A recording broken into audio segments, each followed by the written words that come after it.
Welcome back to the Bruderhof YouTube channel, reading Following the Call, Living the Sermon on the Mount Together. We are on chapter 23, Love of Enemy, possibly one of the best known of Jesus' teachings. Matthew 5:43 to 47. You have heard that it was said, love your neighbor and hate your enemy. But I tell you, love your enemies and pray for those who persecute you, that you may be children of your Father in heaven. He causes his sun to rise on the evil and the good, and sends rain on the righteous and the unrighteous. If you love those who love you, what reward will you get? Are not even the tax collectors doing that? And if you greet only your own people, what are you doing more than others? Do not even pagans do that? So, a well-known passage, and possibly so well-known that we sometimes don't take in the demands that it places on us. No. As with many of Jesus' teachings, I have just one interesting thing at the beginning where it says, you have heard that it was said, love your neighbor and hate your enemy. I was interested, where does it say that in the Bible, in the Old Testament? And I was surprised to find that it said nowhere. Interesting. In so fact, it's just a colloquialism? No, there's some thought that it may have been a saying of the Zealots, right, who were this Judean sect who were very much about Jewish identity and taking back control from the Romans. Mm-hmm. And they taught hatred of the Romans. So this is talking about a very real political moment. And I think, we can maybe understand some of that sort of political animus because we have so much of it in our society. Yeah, for sure. And people really do hate each other over political positions. Mm-hmm. And are taught to hate each other. Mm-hmm. So the selections in here are really wonderful, I think, and straightforward. The first from Martin Luther King Jr., speaking about this passage, and of course, he's a man who exemplified, I think, love of enemy. He sure did. And died. Yeah. What kind of struck you from what he writes? I think that the selections, and particularly this one, like you were saying at the beginning in the introduction, how we kind of absorb this and say, yes, it's Jesus' commands, but here King really forces us to think about why we have to follow those commands actively and every day, even if it defies every ounce of what we think would be the right move in a situation, because it is Jesus's example, lived example, that show why it's not impractical, why it is important.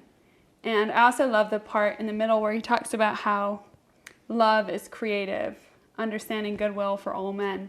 It is the refusal to defeat any individual. When you rise to the level of love, of its great beauty and power, you seek only to defeat evil systems. Individuals who happen to be caught in that system, you love, but you seek to defeat the system. And I think we've strayed pretty far from that. I think we tend to see things as like battling systems because of how history has evolved and all the movements in the past. But still, we're going after individuals in ideologies, and it's not about that. It's just it's fighting the evil that divides each of us in our own hearts and clinging to what is good. Mm-hmm. Mm-hmm. So, yeah, I mean, we should talk about these reasons that he thinks that King suggests Jesus taught us to do this, to love our enemies. The first being that hate breeds more hatred, right? When we are in a conflict with someone, we can either escalate it by being hateful in return and returning an insult when we've been insulted. yeah. And he writes here, the strong person is the person who can cut off the chain of hate, the chain of evil. Takes courage to not retaliate. There's another... Okay, do you want to say something about that? No, I was going to... Go ahead. Okay. The second reason, which particularly resonated with me, was hate distorts the personality of the hater. And I have seen this personally Sure. in my life. People who I know who have unresolved bitterness in their life, they really are, their character is transformed in a very negative way. And so it's as much for the person who is doing the hating, that this has to be laid down through grace. Yeah. I think it's also interesting how King points out that Jesus realized this was a difficult and challenging command, because that's not really something I had thought of, and how there comes a time, and I think this is reflected also in the life of Christ, where you could defeat your enemies. For example, how he could have called on the host of angels, he could have called on his Father in heaven to take away the bitter cup and to be rescued from the incredible torture he was going through, but he didn't.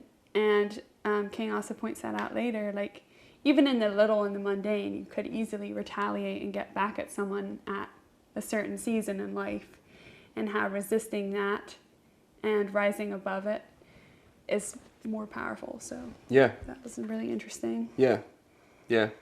I mean, and to that, the next selection from Helmut Thielicke, he points to the recognition of, someone who we may perceive as our enemy as lost and strayed children of God. And that's how Jesus looked at those who crucified him.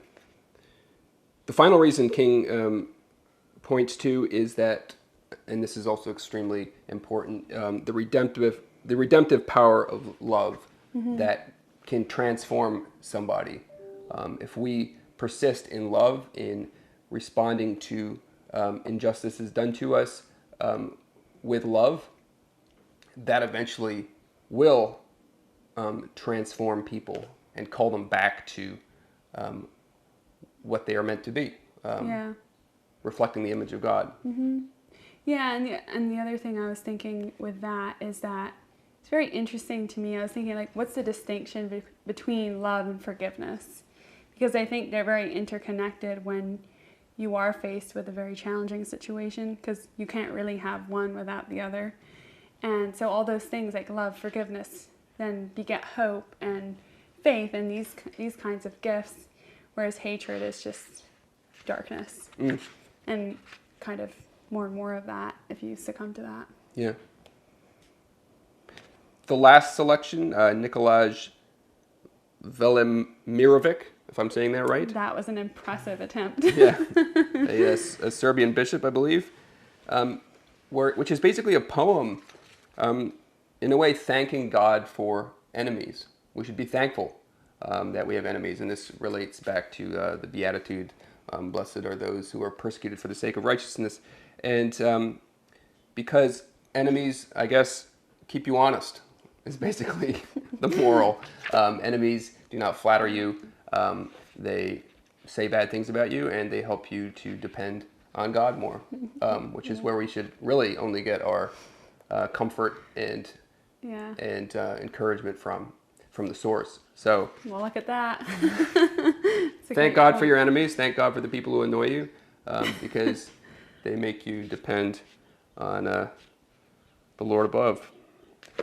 Well, that's probably good. Yes. For this round. Thanks for watching, and appreciate all your comments. Have a great day.